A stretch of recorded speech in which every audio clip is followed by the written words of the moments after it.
You better watch out, you better start to cry. Better not shout, I'll tell you why. Sycho Sid is coming to town. Well, the skeptics and all the people have a little bit of... Let me do this again. Oh, it's live, pal. And I have half the brain that you do. Tried to make me look like a jackass!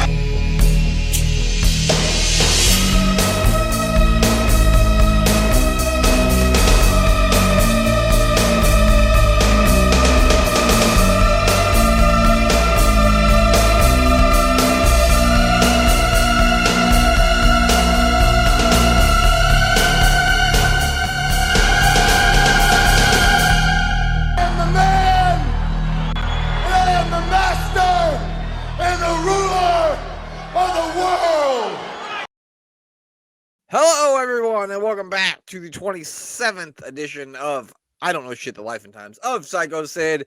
It's time for a sit-along watching Power Bombs. This is Sid-a-thon. I am your host, Brent Piles, of course, and with me, as always, on my Power Bomb journey through Sid's career, he is at G.A. Russell, and I'd be Glenn. How are you doing this fine afternoon, I suppose? Yeah, it is afternoon, actually. Yeah, it's yeah. And I'm very grateful for you doing it at this time of day, early morning for you. Luckily, I didn't have to work today, so I've had a couple of rough days, so well, that's good. At least we were able to. Yeah, it's appreciated. Yeah, no problem. Well, luckily, I didn't have to work today because I took the day off to watch basketball. So, so we were able to do this thing early. But here we are.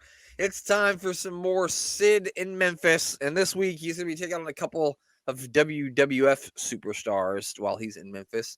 Mm-hmm. And we're going to hear a little promo for the first guy he's going to face. So let's have a look at it. Beautiful. The Undertaker, at one time, my friend, we had some things in common. You also walked on the dark side, but now you have chosen a different path. Well, when you come, you have to walk on the dark side with me. I wonder if you can make it, because if you'll remember, I took the tombstone and I rise to the occasion. But see, Undertaker, there was something that didn't happen that night, something that didn't come across, something that you eased out of. See, my friends, you didn't experience this thing around here that we call the power bomb. See, if you take the power bomb, you do not come up. And see, if I get the power bomb on you, Undertaker, it will be easy. So you will be lying at my feet, and you will look at me, and you will say the magic words. You will say, Sid Vicious, you rule the world.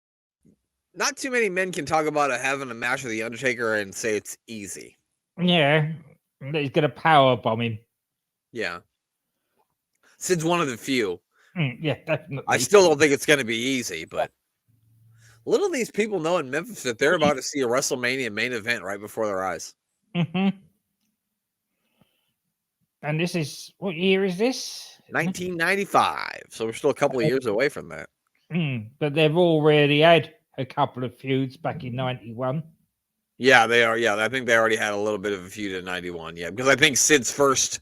that we've seen, his first feud was with the Undertaker and Jake Roberts. So yeah, they definitely had some matches before.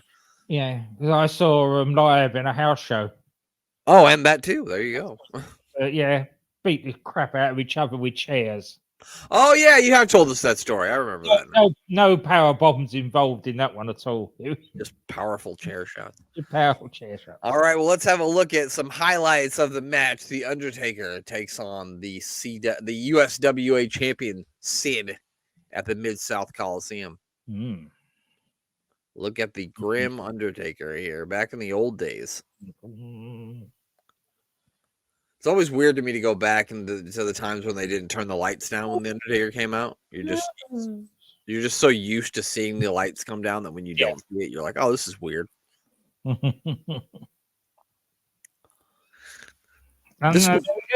They've made some sort of effort because they're flickering them and. Yeah, I mean, they put him down a little bit. They just had him all the way down. No, they want everybody to see him. Yeah, and I mean this arena is mostly kept. Most of these arenas back in in these days were kept pretty low lit, but this one is pretty brightened up actually. Yeah. All right, so here we go. All the people are standing. How could they not be? Ooh, a big boot by the Undertaker sends Sid to the floor. I don't know what's gonna happen. Oh, I think he missed him. Yeah. I think he missed. It looks like they're fucking wrestling in a high school auditorium because there's like a scoreboard and It is. oh, the master and the ruler. I bet he's gonna turn around. The Undertaker's gonna be standing. Yep. There we go. Come on, Sid. You should be better than that. My loyalties are very split with this one. Here we go. Yeah, because Glenn's I mean, not that I'm not a huge Undertaker fan, but the Undertaker's never been my favorite wrestler. You know what I mean? But I've always liked him, and I think he's definitely been unanimously your favorite wrestler for a number of years, right? Oh, since the beginning. Yeah, that's what I figured. The Undertaker is right up Glenn's alley, that's for sure. They definitely had a pole match at some point during this because, as you can see, see, there's poles. They have lots of poles. They got more poles than a strip club in this ring. They got 4 of them. Sid's got to know better. You can't gloat to the crowd against the Undertaker. Come on, man.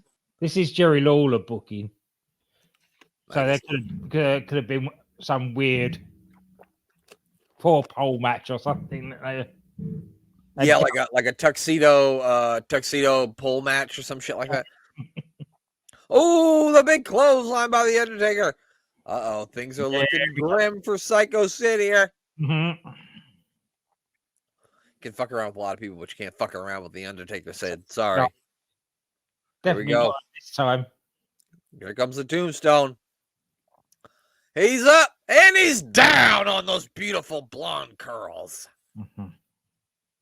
Oh, of course. Spellbinder. So I believe the match has been thrown out. This is a disqualification. Yeah. Which nicely protects Sid. Yeah. They must have got rid of Spike Huber by this point because he's not really with him anymore. I usually only see Spellbinder. Oh, Spellbinder goes down. Great sell job by Sid there. Stays on his feet, but still makes it look strong by selling out of the ring. Good job, Sid. I miss those days of when the Undertaker, Paul Bear would literally have to grab the Undertaker's hair and pull it to get him to stop doing whatever he was doing. Mm-hmm. Oh, so Sid wins. The Undertaker wins, but only by DQ. So he is not the USWA champion. I know that surprises you, Glenn, because you figured that he would definitely become the USWA champion, the Undertaker, right?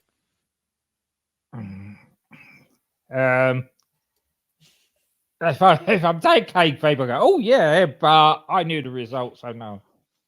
Glenn absolutely thought the Undertaker was about to be the USWA. He absolutely did. Now he's going to take on another WWF superstar who's going to show up in the middle of a Sid beating. Well, first someone's going to try to inform Sid of this person coming, but Sid won't listen. And then he's going to interrupt the Sid beating. So here we go. Well, I tell you what, Sid, maybe you ought to take a little time right here and take a listen to what I've got to tell you about Mabel. I want you to realize something, Lance Russell. I don't have to take the time to listen to nothing or no one because it's simple. I am Sid Vicious, and Sid Vicious rules this world. Yeah. Okay, you're the one who didn't want to take any time to listen. We'll take a break and be back. Yeah, we tried to tell you that he was here. Sid Vicious looking in the ring at a 503-pounder. He's in the ring. You know that I've got my team down, and I'm not prepared to wrestle. There it is, yeah. Well, I'm telling you something. I am now going to get in this ring, and I'm going to kill him.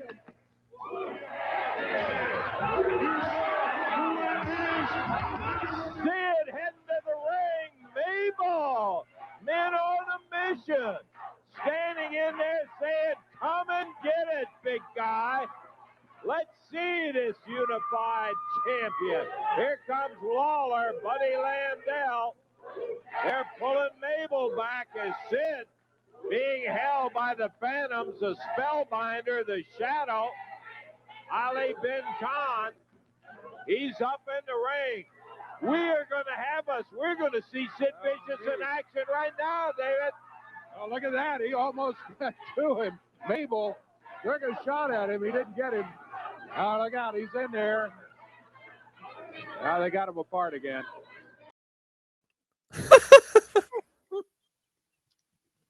Oh, I love the Phantoms. The Phantoms, we got the Shadow. They have some weird fucking gimmicks going on down there in Minnesota. That was great. That was great. I enjoyed that. It was one of the worst pull-aparts I've ever seen because that looked like one of those ones where, like, you're. Oh, well, I've never done this, but you see it on the movies where the guy's gonna act tough and he's telling people to hold him back. Hold me back. Hold me back. Yeah. Because that's what it looked like. So that was fun. Also, do you remember the hip hop group Tag Team? Whoop, there it is. Whoop, Yeah. there it is. I'm sure you spun that record before, haven't you, Glenn? Yeah, I have. Tag Team back again. I don't know the words. I think that's all the words I know. But I just know the there he is bit. yeah. That was a very popular song back in 1993, but this was 1994, so they were still doing it. Wrestling's always behind the pop culture stuff. Like if it's popular 6 months ago, wrestling will catch up with it 6 months later. Like people have been saying yeet for a long, long time, but wrestling fans just started knowing about it when Jey Uso started saying yeet. But it's been a thing for quite some time. It's like with hairstyles. Oh yeah. We're covering the wrestling mullet area where everybody else has moved on to something else. Yeah. By the 90s, nobody else had mullets like that, but they were carrying them until like 96 in wrestling. That's right. So now let's have a look at the match. It's Sid versus Mabel. Oh, he moved the ring about 3 feet. Yeah, ring move there. So was Men on a Mission still a tag team by this point, or was Mo? Because he had not yet turned heel and did the whole King Mabel thing. So I think Men on a Mission, the tag team, were still a thing at this point. Well, they said on commentary it's Mabel of Men of a Mission. Oh, okay. You're right. It's funny when he's Big Daddy V, he will also wear a purple outfit that looks a lot like that. Yes. yeah, he didn't have a lot of change of wardrobe. Oh, what a big clothesline! It was a stiff one, that one, wasn't it? Took old big this. Oh, he's gonna what a suplex I did! Wow! Holy shit! Is there gonna be enough? Oh, a big kick out by Mabel. He said no way. That was a very slow count. Yeah, that was a very, very, That was a 4 count. Oh, it says whoop. There it is on his tights. Oh, he's going for the slam. Can't get it. Nope. Couldn't get the slam, Glenn. No. You can't go for a slam and I don't even if you are Sid, you can't slam him and suplex him in the same match. No, Sid's in a whole lot of trouble here. Better get the Spellbinder out here. I tell you what, this referee's doing a good job of making himself invisible. I was never a fan of MON. No, you weren't a big Men on a Mission guy? There's a Spellbinder. He trips Mabel. Apparently the ref didn't see it. Apparently the ref also doesn't see that Mabel's feet are underneath the rope and on the ropes. This referee sucks. Yeah, he does, doesn't he? So Sid's the winner with the help of the Spellbinder and a fucking dumbass referee. But the referee was only making up for his error earlier on, where if he counted properly, he would have counted 3 anyway. That's a good point. The people are unhappy here going, look at the people. That lady's gonna kill Sid. Yeah. She's very angry. Now what's gonna happen? Oh, is he back up? No? Yeah, maybe. We can't see. He's arguing with the referee. He's like, hey, you're a moron. And Spellbinder's like, hey, look, I'll cast a spell on you. Here we go. They're gonna whoop on him now. Whoop! But whoop, there it is what they're gonna do on Mabel's ass here. Oh. Those are some terrible punches by the Spellbinder. Terrible punches. Please never try to perform a spinning back kick ever again, sir. It's not as though it's not a big target to hit either, is it? Yeah, but that guy just wasn't there for it. So there you have it. There's Sid battling the Undertaker and battling Mabel. Oh, Mabel, bloody hell. And they started episode. It was. I mean, a very star-studded episode. This is probably the first episode where everyone knew exactly who was on the screen the whole time. Yeah. So that's it for episode 27. That is all we got for you this week. We are out of here. The only thing left to do is have Glenn say goodbye. Goodbye. Well, the skeptics and all the people have a little bit of... Let me do this again. Oh, it's live, pal. And I have half the brain that you do. Tried to make me look like a jackass!